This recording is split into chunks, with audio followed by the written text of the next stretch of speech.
ઘણી બધી મીઠાઈ ટેસ્ટી તો હોય છે પણ હેલ્ધી નથી હોતી. આજે આપણે એકદમ દાણેદાર પૌષ્ટિક એવી દૂધ સફેદ પેંડા જેવી હેલ્ધી એકદમ હિમોગ્લોબિન વધારી દે ને એવી મીઠાઈ બનાવશું.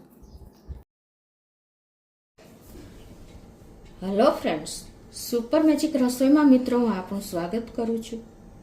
આજે હું એકદમ હેલ્ધી અને ટેસ્ટી એવી આપણે પરસોત્તમ મહિનામાં ખવાય ને એવી ફરાળી આઈટમ લઈને આવી છું, એટલે કે સ્વીટ લઈને આવી છું.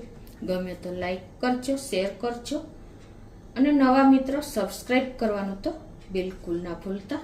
બાજુમાં રહેલ બેલ આઇકનને પણ પ્રેસ કરજો, જેથી કરીને લેટેસ્ટ વિડીયોની માહિતી ડેઈલી મળતી રહે. અને હાઈટ બટનને પણ પ્રેસ કરજો, એટલે અમુક પોઈન્ટ્સ મળતા રહે. મિત્રો, આપણે કાંઈ પણ મીઠાઈ બહારથી લઈ કે ઘરે બનાવીએ તો ટેસ્ટી તો હોય જ છે, પણ હેલ્ધી મીઠાઈ આજે આપણે બનાવશું. એ પણ ખાંડ કે સાકર વગર, કોઈ પણ જાતની ચાસણી વગર, એકદમ ટેસ્ટી એવી. આપણે પરસોત્તમ મહિનો છે, કોઈ વ્રત ઉપવાસ કાંઈ પણમાં તમે ખાઈ શકો ને એટલી. નાના બાળકો પણ હેલ્થ પૂરતું તમને આયરન મળી રહેશે અને વિટામિન્સ પણ મળી રહેશે. એટલી હેલ્ધી આજે મીઠાઈ બનાવીશું. તો ઇન્ગ્રેડિયન્ટ પણ બતાવી દો. તો 2 કપ આપણે સિંગના દાણા લીધા છે, ટોપરાનું ખમણ છે, મિલ્ક પાવડર લેશું, ગોળ છે અને ઘી છે.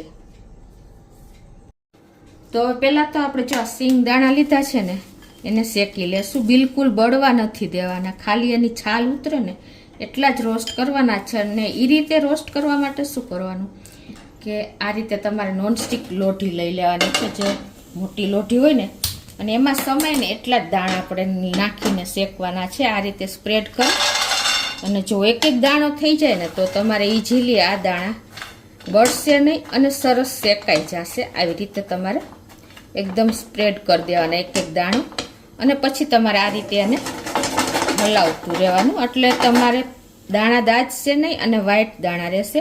એકદમ પેંડા આપણે બનાવશું, એકદમ વ્હાઈટ પેંડા.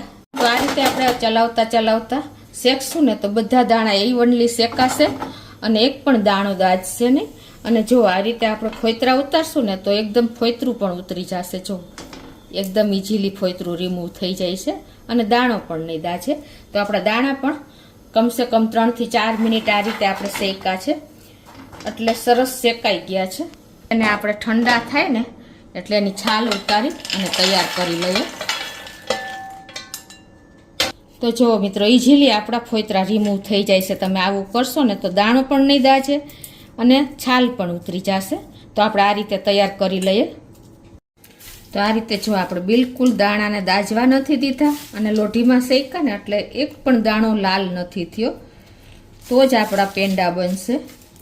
એકદમ પેંડા જેવી મીઠાઈ બનશે. એટલે હવે આને આપણે ફોતરા ચાળી લઈએ. આ રીતે તમે ઝારામાં નાખીને કરશો ને એટલે ઇઝીલી રિમૂવ થઈ જશે.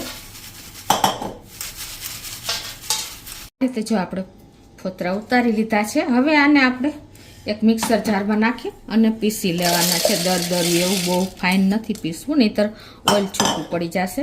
હવે આપણે આ 2 કપ એટલે મગફળીના દાણા હતા, તો એની સામે આપણે 1 કપ ટોપરાનું ખમણ નાખશું. જે કોકોનટ આવે છે ને, ડ્રાય કોકોનટનું ખમણ એ જ લીધું છે.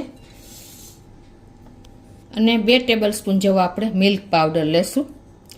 આ બધું જ આપણે મિક્સર જારમાં ઓન ઓફ કરતા પીસી લેશું. તો આ રીતે જો આપણે ફાઇન પાવડર તૈયાર કરી લીધો છે. એકદમ જો વ્હાઈટ પાવડર થયો છે અને જરા પણ ઓઇલ છૂટું નથી પડ્યું. જો આવો એકદમ સરસ છૂટો છૂટો પાવડર તમારો થવો જોઈએ. હવે આમાંથી આપણે પેંડા બનાવશું. તો આપણે બિલકુલ ખાંડ કે સાકરનો ઉપયોગ વગર આપણે આજે મીઠાઈ બનાવશું. ગેસ ઓન કરી અને આપણે એક પેનમાં ગેસની ફ્લેમ મીડિયમ રાખી છે અને 3 થી 4 ટેબલ સ્પૂન જેવું ઘી મૂકી દેશું.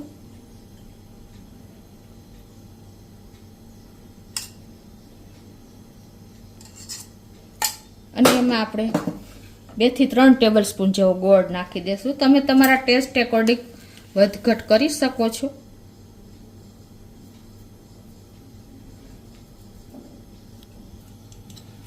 અને આને આપણે પાયો નથી લેવાનો, ફક્ત મેલ્ટ જ કરવાનો છે. ઘીમાં ગોળ મેલ્ટ થઈ જાય ને એટલો જ.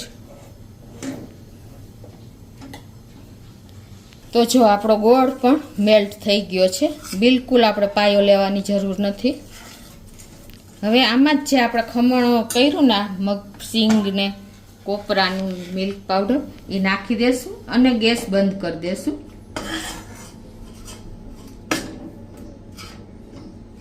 અને આને આપણે મિક્સ કરી લેશું.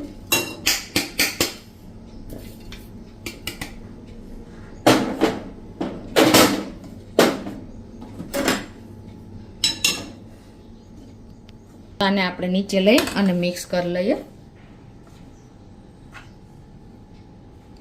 અત્યારે મેં દેશી ગોળ લીધો છે એટલે થોડોક તમને કલર ચેન્જ લાગશે, બાકી આપણું દાણા બિલકુલ દઈજા નથી. તો એ જે આપણે ક્રમ્બલ કર્યું એકદમ વ્હાઈટ જ છે. જુઓ, તમે વ્હાઈટ ગોળ લ્યો ને તો ખ્યાલ જ નહીં આવે કે આ પેંડા છે કે શું છે. એ હવે જો આ રીતે આપણે મિક્સ કરી લીધું છે. ઘીની જરૂર પડે ને તો થોડુંક નાખવાનું.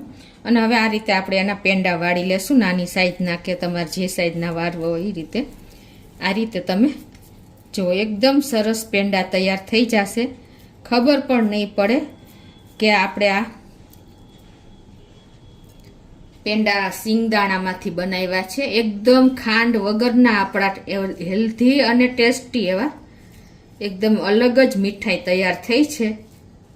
તમને આપણે ગોળનો ઉપયોગ કર્યો છે એટલે તમને આયરન પણ ફૂલ મળી જશે. જેને બ્લડની કમી છે એ લોકો માટે આ બેસ્ટ મીઠાઈ છે. બાળકોને પણ તમે દરરોજ એક પીસ આપી દેશો ને તો એને પૂરતું આયરન મળી રહેશે.